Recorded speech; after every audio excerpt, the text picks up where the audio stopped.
Wolverine versus Grizzly Bear. Can a Wolverine really face a bear? Wolverine, the X-Men character, he's virtually indestructible. But the name comes from the animal, the Wolverine. Is this animal as indestructible as the comic book character? What if he went up against one of the largest, scariest animals on the planet? A bear. Not just any bear, a grizzly bear. What would happen then? Could the Wolverine hold his own? Don't forget to like and subscribe. You can be the first to find out who comes out on top in these monumental battles. What do they look like? There's many kinds of bears in the world, and many kinds of brown bears, so let's make sure you realize just who the grizzly bear is. As mentioned, he is a type of brown bear. That's the species. Of all the subspecies of brown bear in the world, the grizzly bear, on average, is the largest of them all. These are huge bears that are not just the largest brown bear, but rival the largest bears in the world, period. With grizzly bears, there tends to be a rule that coastal grizzlies get larger than inland grizzlies, and especially grizzlies in certain areas of Alaska and Canada that live near certain rivers get to be enormous. More on why a little later. But grizzlies that are inland can average between 400 and 600 pounds. But the coastal grizzlies average closer to 800 pounds, and plenty of them exceed 1,000 pounds. They can range from 6 to 8 feet long on average. They're long, but also built in a stocky manner, extremely muscular. They have powerful rear and forelimbs, and the claws on their paws can be 3 inches long, sometimes even 4.5 inches long. They're quite recognizable with their usual dark brown coloring, but they can range anywhere from blonde to nearly black. Now, if we look at a Wolverine, his fur can be similarly colored. Wolverines tend to have dark brown fur, often with creamy white-gold stripes on the shoulders. Their fur is also thick and oily and hydrophobic, meaning it is resistant to frost. Wolverines are also muscular, more elongated and lower to the ground. The size difference between a Wolverine and a grizzly bear is quite noticeable. A Wolverine is close to the size of a medium-sized dog, about 3 to 4 feet in length, about 55 pounds. Though the face is different, you can almost see similarities between a Wolverine and a bear, but they're not related. The Wolverine is in the mustelid family along with animals like weasels, badgers, ferrets, and otters. The Wolverine is not only one of the largest members of the mustelid family. If you take otters out of the equation and only focus on the land-dwelling mustelids, then he is the largest, and definitely one of the strongest. Does he stack up against a grizzly in strength? Is that anything that the Wolverine even has to worry about? Do the two ever cross paths? Where do they live? There are brown bears on several different continents, but the subspecies of grizzly bear only lives in North America. Grizzlies used to be abundant in the area of the US, known as the lower 48 states, but their populations have dwindled in those regions. You can still find them in Washington, Idaho, Montana, and Wyoming, but the vast majority of them live in Alaska and also across Canada. There are populations of grizzlies in British Columbia, Alberta, the Northwest Territories, the Yukon, Nunavut, and Manitoba. Grizzlies will inhabit prairies, woodlands, forests, and due to the nature of the high elevations, they will sometimes live even in alpine meadows. Plenty of grizzlies are found at elevations of 6,000 feet high, and some even live above 8,000 feet in elevation. Quite a variety of habitats. The Wolverine is no stranger to variety. He can be found on several different continents. Wolverines inhabit much of Western Russia and Siberia, the Nordic countries in Europe, and, of course, a large portion of North America. There are populations in some of the lower 48 states of the US, like Washington, Oregon, and Idaho, for example, but much like the grizzly, the Wolverine is most abundant in Alaska and Canada. They live in Canadian provinces like Yukon, Northwest Territories, British Columbia, Alberta, Saskatchewan, Nunavut, and even the northern portions of Newfoundland and Labrador, Quebec, Ontario, and Manitoba. We're sensing a lot of overlap. Wolverines tend to inhabit northern boreal forests as well as subarctic and alpine meadows. All right, we're sensing a lot of shared territory. So, if they live in a lot of the same places, do they eat a lot of the same things? What do they eat?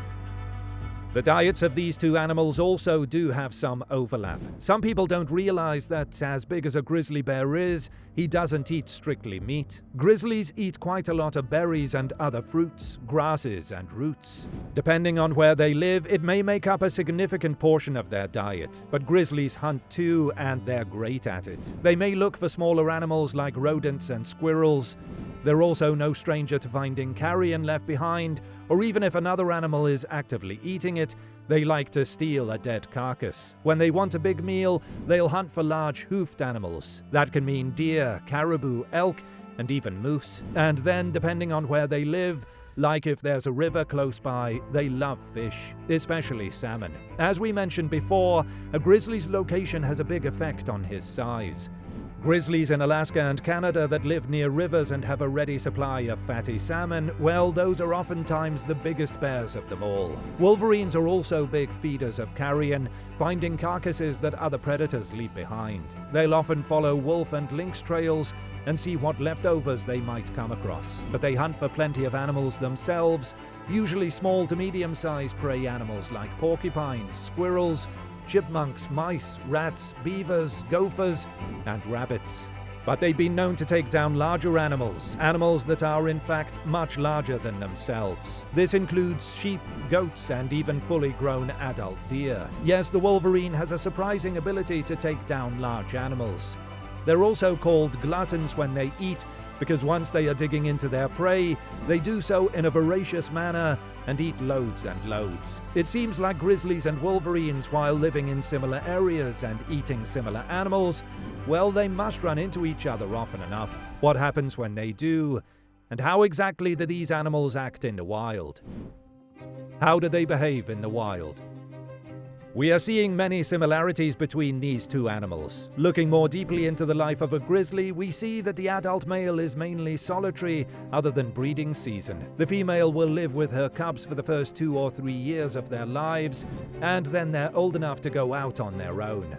Bears may patrol the same areas when they are out looking for food, and they respect one another's personal space, but they are not territorial animals. They can be defensive over their food, and when out looking for food, they love to forage, they love to find carrion, and if they need to hunt, they're excellent at it. These large, stocky bears can hit speeds of 35 miles per hour when chasing down their prey, so even though the large, hoofed animals that they may hunt are fast, they oftentimes aren't fast enough. The grizzly is an impressive blend of speed and strength, using those long claws to slice into their prey, sometimes delivering a hard enough strike with their forepaws to break the animal's spine. Yes, it's true. Once they've knocked the animal down, they will jump on their back and sink their teeth in, suffocating or breaking bones further until the animal is done. A grizzly bear bite delivers 1,160 pounds per square inch of force, so it won't take all that long.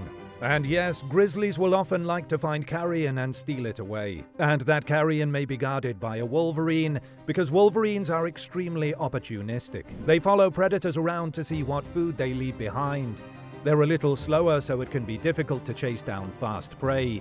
They prefer to find an animal that's already been taken care of. But they're strong enough to take down big animals if they're close enough. And when they are eating a carcass, the devil side of them comes out.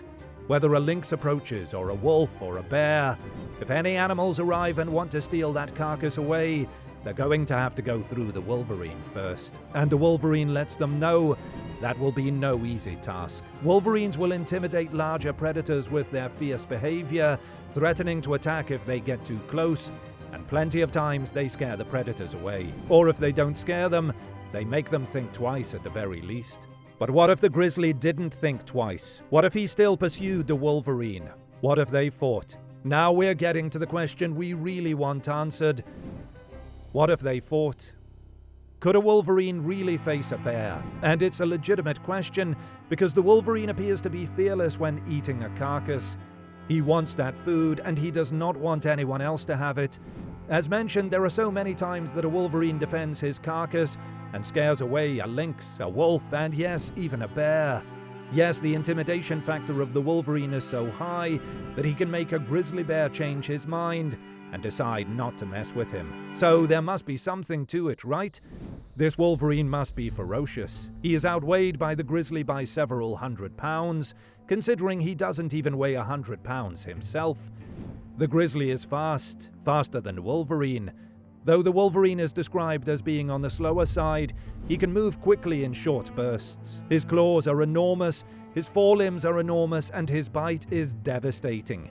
The bite of a Wolverine isn't nearly as fast as that, and with a smaller mouth, the bear might be curious as to how much damage the Wolverine will even do. So what if that grizzly stopped being cautious of this ferocious Wolverine and went in for the attack? Well, the smaller Wolverine would need to avoid most swipes of the bear's paw.